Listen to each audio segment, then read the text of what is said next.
Oxygenic photosynthesis is an elegant, extremely complex biological pathway that defies evolutionary explanations, which points overwhelmingly to intelligent implementation and design.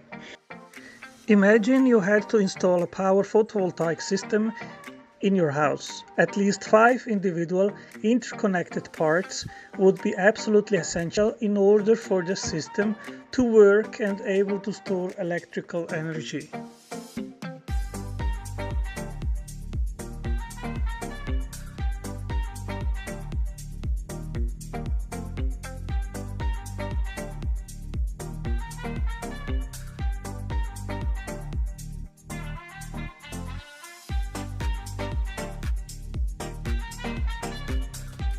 At least 7 individual processing steps in a solar panel factory are necessary, and each step produces an intermediate product which by itself has no function.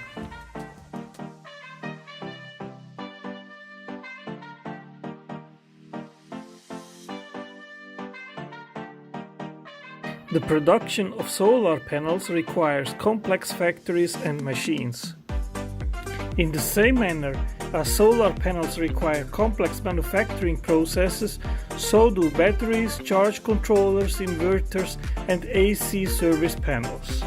Each of the individual parts of the system have to be made in specialized factories by automated robots, production and assembly lines tailored to produce the specific components of the photovoltaic system in demand. If any of the 5 components are missing, the system cannot become functional. Solar energy cannot be gained and stored. The final goal cannot be achieved and accomplished. That means this is an interdependent, irreducible system where all components are essential for reaching the final goal to store energy. Evidently, no planner would invent solar panels and the respective factories and machines without the other 4 parts required for the photovoltaic system, cabling, and other minor parts without considering the final purpose of the system. The origin of blueprints, instructional information and master plans, and the manufacturing of complex machines and production systems upon these plans are both always tracked back to intelligent sources which made them with specific purposes. The photovoltaic system is a perfect analogy to describe the photosynthesis pathway, one of the most important chemical processes occurring in life. And we can draw some interesting comparisons and conclusions which will illustrate why this pathway was far more probably made by a creator of extraordinary power and intelligence rather than by Darwinian evolution. The evolutionary narrative goes that life started about 4 billion of years ago with the last universal common ancestor, and from there life forms evolved and branched into the great biological diversity that we see today. A major evolutionary event supposedly occurred about 2.5 billion years ago when Cyanobacteria emerged of the scene and began filling the atmosphere with molecular oxygen through photosynthesis, called the Great Oxygenation Event, and so the primary source of energy for all life forms providing oxygen for respiration of advanced organisms. We find certain generalities regarding photosynthesis. An important one is that photosynthesis occurs in membranes. In photosynthetic prokaryotes, the photosynthetic membranes fill up the cell interior. Photosynthesis also takes place in plants in organelles of leaves called chloroplasts. A tree, a plant, an algal cell, or a cyanobacterium. At the base of virtually every food chain on Earth is a photosynthesis performing organism. Through the process of photosynthesis, carbon dioxide from the atmosphere is fixed in the Calvin cycle using sunlight energy to make glucose sugar molecules, the primary source of energy for all life forms. Oxygen is a waste product in an early stage of the process. Product of photosynthesis, glucose, is a carbohydrate sugar needed as food source for almost all life forms. Photosynthesis should take a center stage right after the origin of life, when it comes to elucidating biological origins, since it is one of the most important chemical processes. This critical biological multi-step pathway depends on some very elaborate and rapid chemistry involving a series of enormously large protein complexes all working together in an interdependent manner. Photosynthesis consists of light-dependent reactions and light-independent reactions, in special the Calvin cycle. In plants, the so-called light reactions occur within the chloroplast thylakoid membrane. In the pathway, at least 24 protein complexes are absolutely essential and indispensable. A good part of these complexes is uniquely used in photosynthesis. The pathway must go all the way through, and all steps are required, otherwise glucose is not produced. So, photosynthesis is an interdependent system that could not have evolved, since all parts had to be in place right from the beginning. It contains many systems composed of parts that would be useless without the presence of all other necessary parts. In these systems, nothing works until all the necessary components are present and working.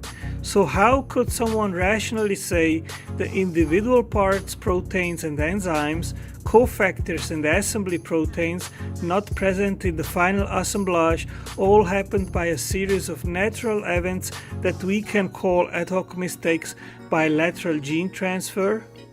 As demonstrated previously, without solar panels, no solar energy could be captured, and a solar power system would be non-functional. Human-made solar panels exercise the same function as chlorophyll molecules in photosynthesis. A modern leaf with 70 million cells will contain about 5 billion chloroplasts, each containing about 600 million molecules of chlorophyll. Chloroplasts are organelles that conduct photosynthesis, where the photosynthetic pigment chlorophyll captures the energy from sunlight. Chlorophyll is the world's most abundant organic material. Without chlorophyll, no light is absorbed, and photosynthesis cannot occur, and therefore energy in the form of glucose cannot be produced, stored and later used. Light is absorbed by chlorophylls, and the light energy is transformed into electrochemical energy and then into energy stored within chemical bonds. In the chloroplast, chlorophylls are bound to the light harvesting complex, which is embedded in the thylakoid membrane. Pyrrole rings are responsible for the color of chlorophylls and also called chromophore. The basic structure is a ring made of 4 pyrroles, a tetrapyrrole, which is also named porphyrin. Its large inner surface area has a high cross-section suited for photon capture. The tetrapyrrole system shows a high absorptivity at both the long and short wavelength ends of the visible spectrum of light. The middle of the light spectrum is not absorbed but reflected, which is the reason why leaves are usually green. How exactly do chlorophyll pigments capture the energy of light? In the picture we see 2 photosystems which are surrounded by light harvesting antennas. Their chlorophylls are embedded, capturing photons. The photosynthesis pathway starts with light absorption, which excites the chlorophyll molecule. And then the energy is passed from molecule to molecule until it reaches the reaction center complex.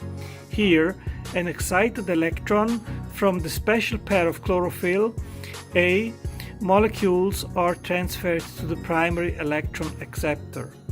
When chlorophyll absorbs a photon, an electron excitation in its ring structure occurs, which moves electrons from the ground state into a higher excited state in the atoms. A sequence of alternating double and single bonds in rings, which form a system of conjugated bonds, is responsible for light absorption. A photon is a very fast-moving packet of energy. When it strikes a molecule, its energy is either lost as heat or absorbed by the electrons of the molecule, boosting those electrons into a higher energy level. Whether or not the photon's energy is absorbed depends on how much energy it carries, defined by its wavelength, and on the chemical nature of the molecule it hits. Electrons occupy discrete energy levels in their orbits around atomic nuclei. To boost an electron into a different energy level requires just the right amount of energy, just as reaching the next rung on a ladder requires you to raise your foot just the right distance. Magnesium is present in the center of the ring as the central atom. If other metals instead of magnesium are used, they will competitively quench and extinguish the chlorophyll's excited state and return to the ground state. Consequently, very little, if any, energy transfer would occur. This means that insufficient energy would reach the reaction center and the process would not continue. Magnesium chlorophyll has a unique property, which is that the absorption and emission spectra overlap exceptionally well. That means that energies transfer to nearby molecules by the Fourier resonance mechanism is very favorable. A specific atom can therefore absorb only certain photons of light, namely those that correspond to the atom's available electron energy levels. Magnesium chlorophyll has almost the best possible overlap of absorption and emission spectra of any molecules. All of this illustrates that photosynthesis is finely tuned and small changes can have dramatic effects. Copper and zinc form complexes with chlorophyll but with different affinities and functions. How could a natural selection fix the right information in the genome to instruct the import, purification and precise insertion of the right central atom with the required functional properties, and how to insert it in the right geometric position to bear function? Each change and trial would require the change of a whole system of metal recognition and import channels in the cell membrane, finely adjusted for the right metal. In fact, on the Archean Ocean, a wide variety of trace minerals would have been available, as above mentioned science paper reports. For example, the import channels for magnesium are illustrated above and radically different than import channels for copper. This demonstrates that when one tiny item is changed, a much larger change on systems level has to occur.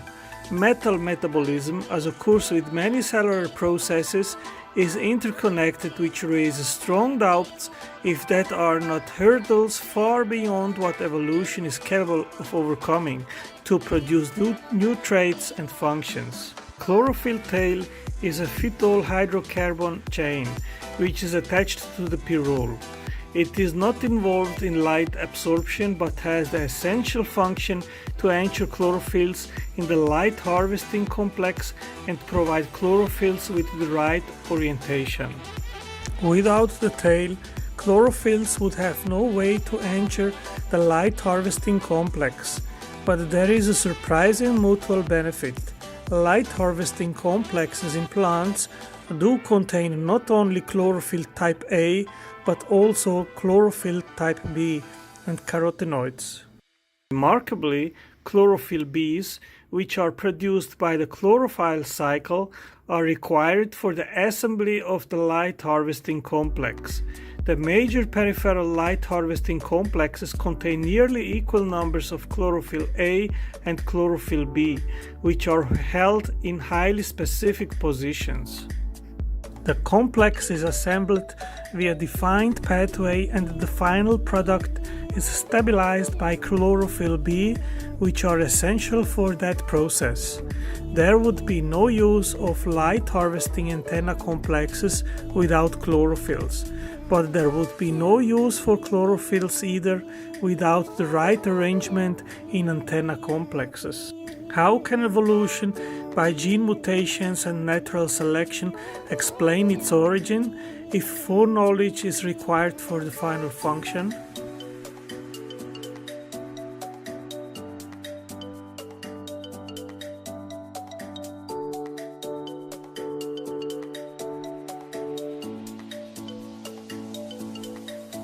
In the photosynthesis pathway, more than 24 protein complexes which compose the system must first be synthesized and assembled in the right order and then interconnected to form a functional whole, able to start operating. Thylakoid membranes are like the factory floor. There, the photosynthetic electron transport is carried out using some of the most sophisticated macromolecular multi-subunit complexes in nature. Recent years have seen major breakthroughs in elucidating the ultrastructure of all core constituents of these complexes, like photosystem 2. They are composed of dozens of protein subunits, as well as hundreds of organic and inorganic cofactors, most of which are embedded in the lipid bilayer of thylakoid membranes. Photosystem 2 is vulnerable to oxidative damage. When this occurs, it undergoes an impressive repair cycle in a multi-step process. Specifically orchestrated degradation of photodamaged subunits are crucial steps in the repair cycle to maintain photosynthesis activity.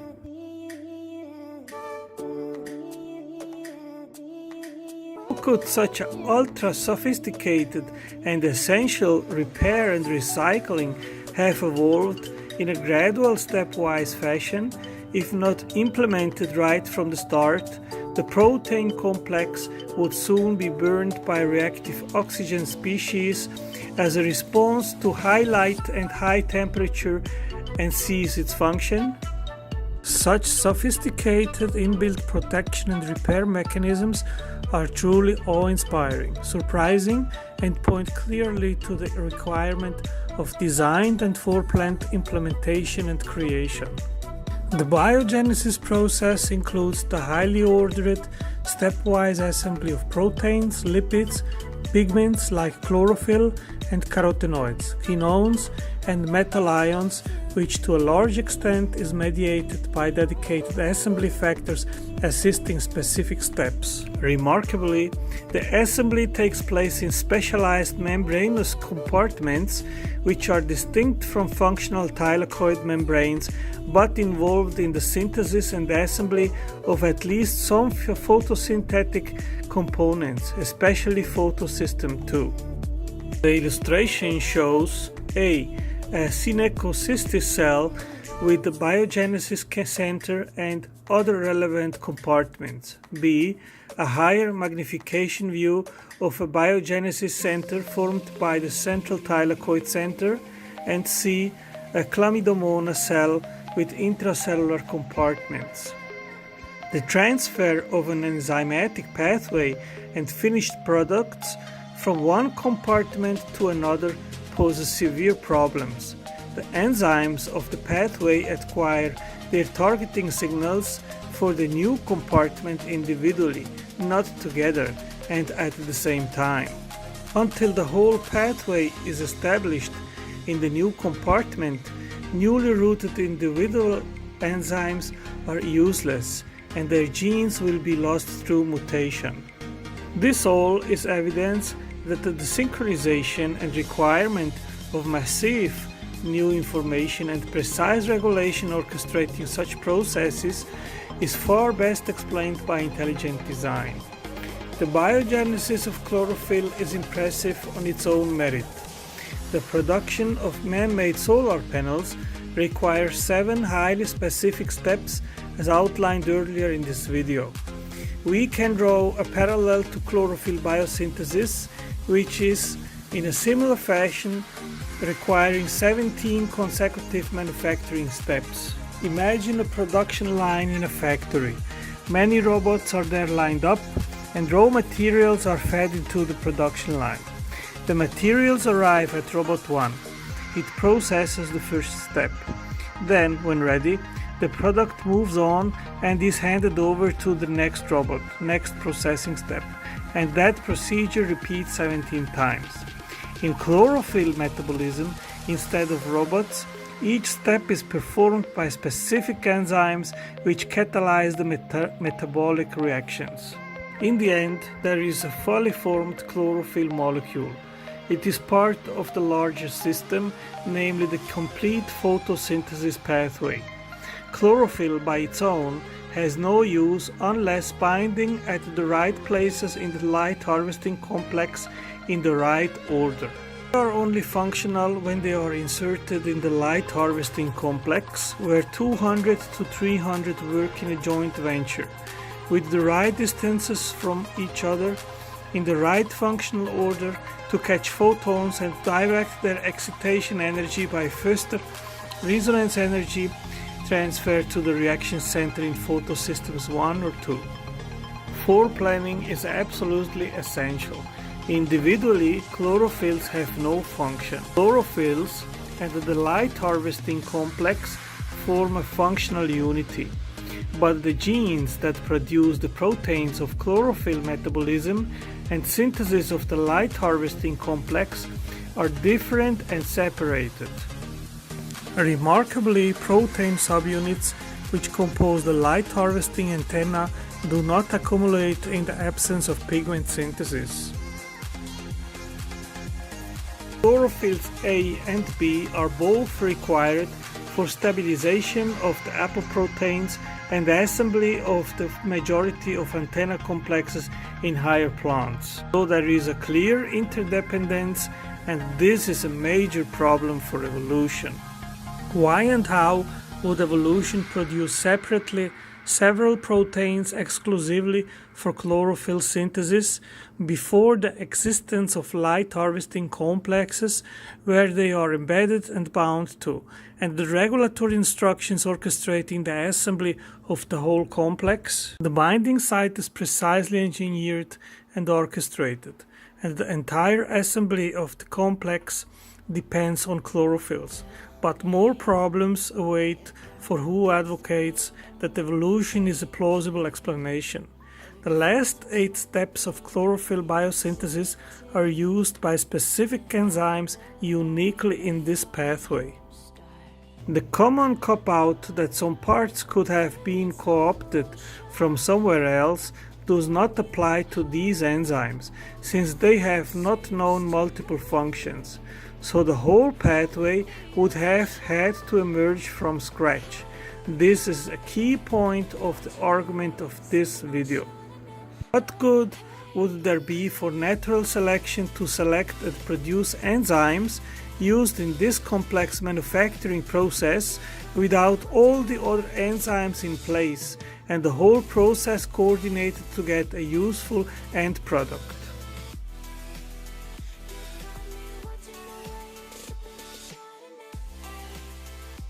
What good would there be if the chlorophyll pathway would go only partially the way through, let's say up to the 12th step? A non-functional intermediate molecule would be the product, not performing anything helping the organism to survive. Worse than that, it would eventually produce an intermediate product which in the process as a waste product would produce reactive oxygen species, which would harm the cell. What good would there be if the chlorophyll biosynthesis pathway would go all the way through up to the 17th step? Chlorophyll would be produced, but what advantage of survival would there be if the organism would produce chlorophyll but not the light harvesting complex together, able to fully and correctly embed it in the light harvesting antenna? None. What good would there be for photosynthesis without chlorophyll in place, capturing light and transmitting it to the photosystem? None, since capturing light is essential for the whole process. Why would evolution produce a series of enzymes that only generate useless intermediates until all of the enzymes needed for the end product have evolved? Blankenship notes in molecular mechanisms of photosynthesis: it is not conceivable that highly complex molecules such as chlorophylls were synthesized by prebiotic chemistry, given their very specific functional groups and multiple chiral centers. The thing is, there's no driver for any of the pieces to evolve individually because single parts confer no advantage in and of themselves. The necessity for the parts of the system to be in place all at once is simply evidence of creation. To our last point. Due to the remarkable reactivity of chlorophyll tetrapyroles, there is in living organisms a substantial danger that uncontrolled chemical reactions may occur and ultimately lead to damage of cellular and subcellular structures. All living organisms thus need strategies to neutralize the potentially harmful tetrapyrrole compounds. In most cases, this task is achieved by tightly controlling their actual concentrations in order for the level of free tetrapyrroles within the cell being kept to a minimum. Chlorophyll triplets are harmful excited states readily reacting with molecular oxygen to yield the reactive oxygen species singlet oxygen. Carotenoids have an essential photoprotective role in photosynthetic membranes by preventing photooxidative damage through quenching of chlorophyll singlets and triplets. They do it in an amazing efficiency of 94 to 97%. When carotenoids or B-carotene are missing, the result is high level of photo damage in high light and or low temperature. In addition, tetrapyrrole synthesis and degradation are carefully adjusted to the cellular requirements, reflecting the different needs under varying environmental conditions. During the assembly of the photosynthetic apparatus, chlorophylls and the nuclear encoded and plastid encoded chlorophyll binding proteins must interact in a highly coordinated manner. This is an all or nothing business. The evidence points to the requirement of pre-programming to coordinate the strategies of protection from day one.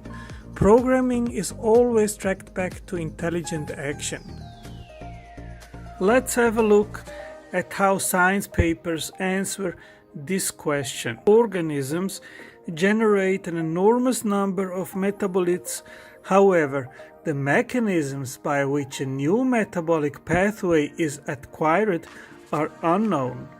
This is a monumental admission, since metabolic pathways are used and required in basically all life forms. Central to the topic is the Granic hypothesis from 1965, which posits that the evolution of the chlorophyll biosynthetic pathway followed the sequential inventions of new enzymes to generate more stable products.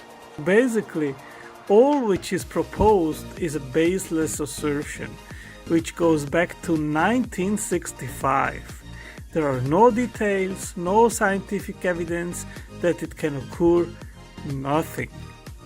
Recruitment of genes and the evolution of orphan genes have all been suggested to contribute. This is a blank admittance that there is no hard, compelling de facto evidence. None. Only guesswork and vague suggestions.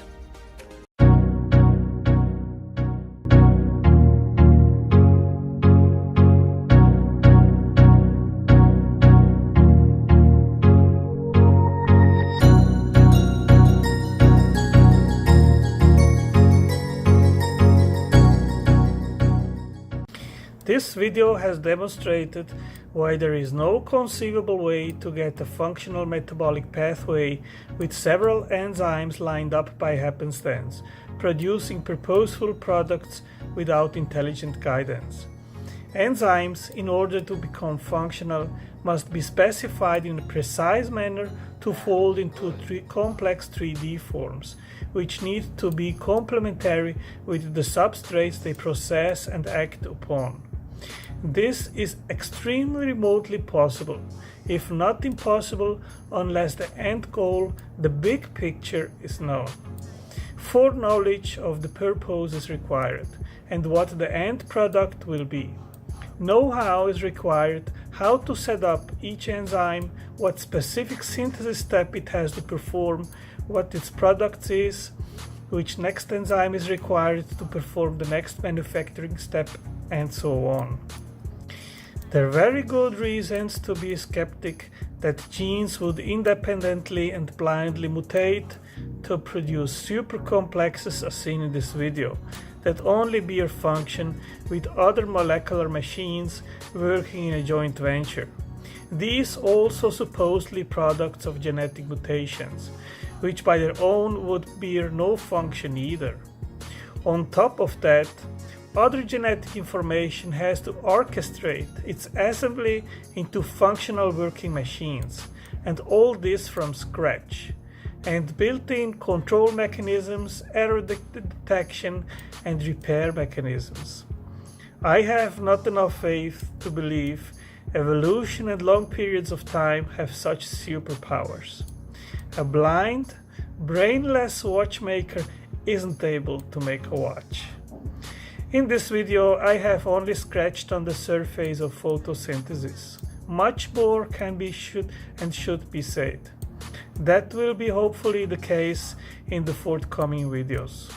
If you enjoyed, please subscribe to my channel, share the video, recommend, comment, and if you like, you can also give a small contribution at Patreon, which is appreciated.